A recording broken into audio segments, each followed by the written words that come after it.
Hello everyone, তোমরা সবাই কেমন আছো? আশা করি ভালো আছো। আমিও খুব ভালো আছি, মানে বেশ ভালো আছি।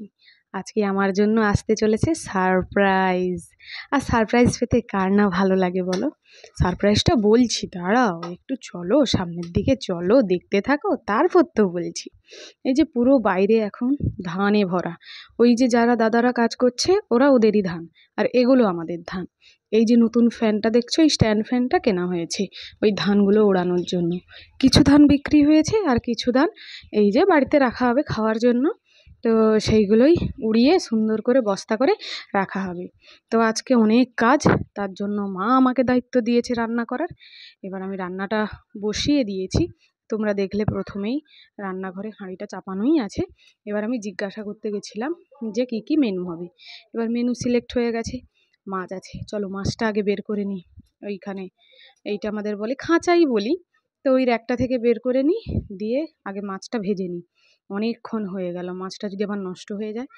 আসলে আমাদের তো সেরকম রাখার কোনো এই মুহূর্তে জায়গা নেই, তবে হবে একটু সময় দিতে হবে। চলো দেখতে থাকো।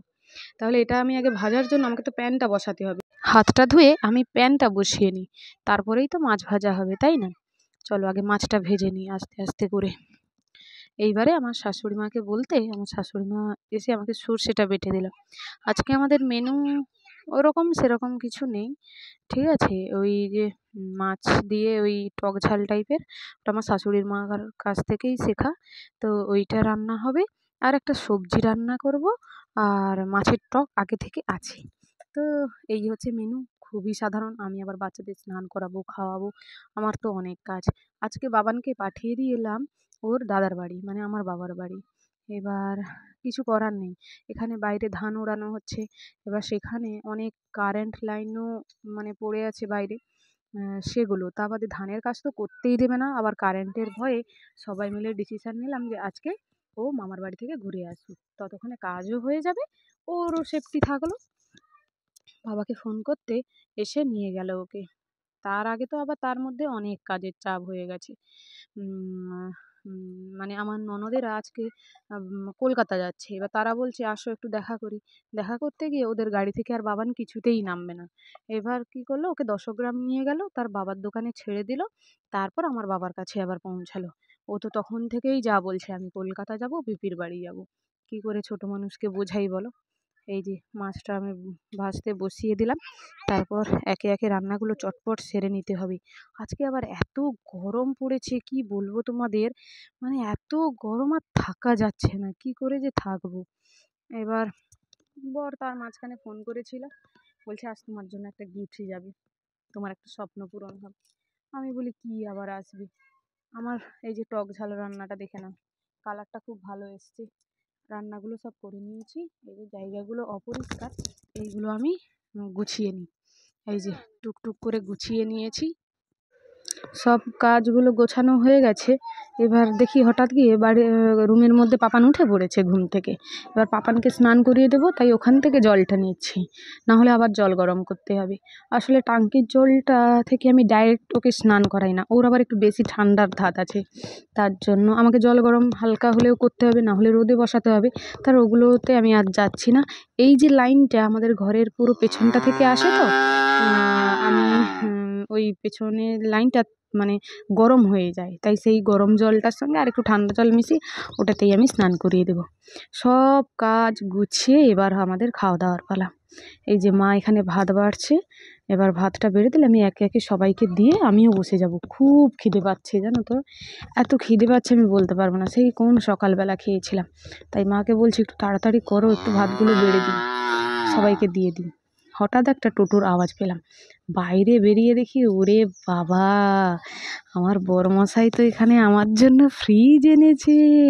তাই বলছিল যে আমি তোমার জন্য একটা গিফট নিয়ে যাচ্ছি। সত্যি কথা বলতে করতে আগেই পারতাম, কিন্তু করা হয়নি, যে থাক টাকাটা অন্য মানে কাজে লাগাবো, অন্য কাজে লাগাবো, কিন্তু আজকে ফাইনালি স্বপ্ন পূরণটা হয়েই গেল। আর আগে এত বড় ঘরও ছিল না, তো ছোট ঘরের মধ্যে রাখবো কোথায়, সেটাও একটা ব্যাপার, তাই না? এখন ঘর দরও টুকটাক হয়েছে, যাই হোক ভালো লাগলো, খুবই ভালো লাগছে। তাই শ্বশুরমশাইকে ডাকলাম, দুজনে মিলে এবার এই যে ফ্রিজটাকে তুলে নিয়ে যাচ্ছি ঘরের মধ্যে। এখন এখানেই থাক, পরে তো ঘরের রুমের মধ্যে সেট করতে হবে। পাশের ওই আমার শাশুড়ির রুমটাতেই রাখবো, আমাদের রুমটায় রাখলে হবে না, জায়গাও নেই, আর বাইরে কোথাও তো রাখাই যাবে না, বাবান তো পুরো নষ্ট করে দেবে ওইটাকে। আমি বলছি, আর বলো না, এখানে ভয়েস দিচ্ছি এখন পরে বসে বসে, বাবান তো আমাকে ভীষণভাবে ডিস্টার্ব করছে। ওর দুষ্টামির কথা বলে আর কি করব, ও যা দুষ্টু হয়েছে, ওর কথা না বলাই ভালো, সামলাতে আর পাচ্ছি না, সবাই মিলে হিমশিম খেয়ে যাচ্ছি। এই যে দেখো, ফ্রিজটা আমার বরের হাত দিয়েই ওপেন করলাম, ও বলছে আমাকে খুলতে, আমি বললাম না তুমি খুলে দাও, এত বড় বক্স আমি আবার খুলতে পারবো না, আমি বরং ভিডিওই করি। দেখো বন্ধুরা, কালারটা খুব সুন্দর, তাই না? খুব সুন্দর লাগছে, কিন্তু কালারটা আমার খুব পছন্দের। লাল টালগুলোও কমন, এটাও খুব কমন, কিন্তু লালের থেকে অন্তত এটা আমার বেশি ভালো লাগছে। এই যে বড় আছে, খুব ছোট নয়। টু পাল্লাগুলো নেবে বলছে ওগুলো যদি বেশি ডিস্টার্ব হয় মনে হয়, তো ওগুলো নেওয়ার দরকার নেই, আমি এই সিঙ্গেল দরজারই এটাই ঠিক আছে, একটু বড় নেব কিন্তু সিঙ্গেল দরজা নেব।